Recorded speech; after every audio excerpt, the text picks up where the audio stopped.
दोस्तों नमस्कार। भारतीय टुडे 21 से मैं आरपी पंडित आपके साथ हूँ। देखिए, मुझे बहुत ही हर्ष हो रहा है ये बात कहते हुए कि मैं बुराड़ी हलके के गांव मुकंदपुर के एक ऐसे व्यक्ति के साथ हूँ जो कि आम लोगों से जुड़कर समाज सेवा और व्यावसायिक हैं। संजय चौधरी जी मेरे साथ। चौधरी साहब, जैसे कि अभी दिल्ली में चुनाव है, आपके हलका बुराड़ी में भी है, और आपको क्या लगता है कि कौन सी पार्टी बाजी मार लेगी? अभी तो भाई साहब ऐसा है, बहुत जल्दबाजी होगी इसको कहना। तो ना तो अभी बीजेपी का कोई कैंडिडेट है और ना क्लियर है उनकी भी सीट। जैसे ही सारे लोगों की सीट क्लियर हो जाएंगी, बीजेपी भी अपने प्रत्याशी को उतारेगी, उसके बाद ही पता चलेगा।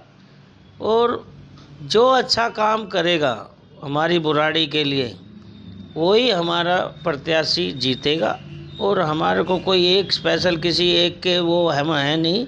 हमारे क्षेत्र का जो विकास है, बहुत सारी कमियां अभी मुकंदपुर बुराड़ी एरिया में, ना कोई कमेटी हॉल है, ना कोई अभी बस की सुविधा है, ना बहुत सारी कमियां, ना कोई पार्क है, ना कोई डिस्पेंसरी है, ना कुछ है। बहुत सारी कमियों को अभी बुराड़ी के अंदर, बहुत सारी कमियों को जो अच्छे से काम करेगा, आने वाले टाइम बताएगा कि कौन इसमें जीत के और हार का। संजय जी, जैसे कि बुराड़ी हलका 20-25 वर्षों से विकसित हुआ है, मैं भी दिल्ली में आता रहता हूँ, तो मुझे यहाँ पर वही धूल भरी सड़कें, वही टूटे फूटे रास्ते, आखिर कब ऐसा दिन आएगा जो कि पॉलिटिक्स लोग जो वादे करते हैं उस पर खरे उतरेंगे?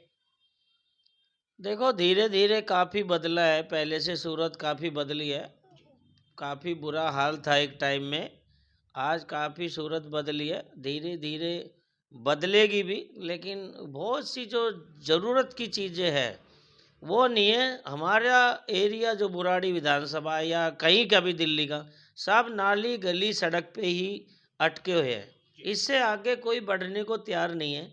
ना शिक्षा पे ढंग से कोई बात कर रहा है, ना स्वास्थ्य पे कोई बात कर रहा है, ना कोई जैसे जन सुविधाएं जो चाहिए जनता को, उस पे कोई बात कर रहा है। बस अपना नाली गली सड़क पे ही अटके। इतनी बड़ी बुराड़ी के अंदर कोई एक आध भी कॉलेज नहीं है। इतनी जनता हमारी बाहर जाती है, इतने बच्चे बाहर जाते हैं, कम से कम एक ऐसा कॉलेज तो होना चाहिए जो बच्चे अपने नज़दीक में पढ़े और उन्हें नज़दीक जाके पढ़ने में सुविधा मिले और दूर ना जाना पड़े। लड़कियां हैं, जैसे लड़कियों को बहुत दिक्कत आती है भाई। 10 किलोमीटर दूर है कॉलेज, कोई 20 किलोमीटर दूर है, कोई 30 किलोमीटर दूर जाना पड़ता है। उसके हिसाब से कोई ऐसा भी तो सुविधा मिलनी चाहिए कम से कम। या नाली गली सड़क के अलावा यहाँ कोई कुछ नहीं कर रहा है।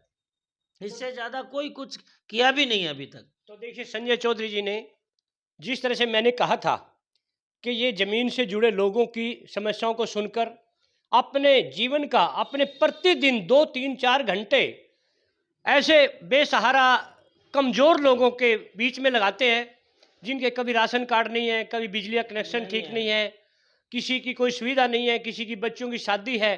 तो इन्होंने कितनी अच्छी बात कही कि जो आज आज़ादी के 75 वर्ष के बाद भी भारत की राजधानी कैपिटल दिल्ली के अंदर बुराड़ी कॉलोनी के अंदर जो नेता आज भी नाली गली और इसके ऊपर वोट मांग रहे हैं, इन्होंने उनको नसीहत देते हुए यही कहा कि उसके अलावा भी बहुत कुछ है, जैसे शिक्षा, स्वास्थ्य, रोजगार और साथ में कॉलेज स्कूल जो कि बुनियादी चीज़ें हैं, बिजली, पानी, स्वच्छ पानी, जो कि पानी का एक बहुत बड़ा एक संकट होता है गर्मियों में यहाँ पर। तो बहुत सारी बातें ये थोड़ी सी बातों में कह गए। तो इस तरह से राजनेताओं को भी मैं इस बात के, अपनी बात के माध्यम से ये बात कहना चाहूँगा कि इन छोटी छोटी बातों से बाहर निकलकर लोगों के असली मुद्दों पर काम करने का प्रयत्न करें, ताकि बुराड़ी की जनता को भी एक हौसला मिले कि हम भी देश की राजधानी दिल्ली में बसर करते हैं। मैं इसी तरह संजय चौधरी से पुनः बात करूँगा। तब तक के लिए जय हिंद, जय भारत।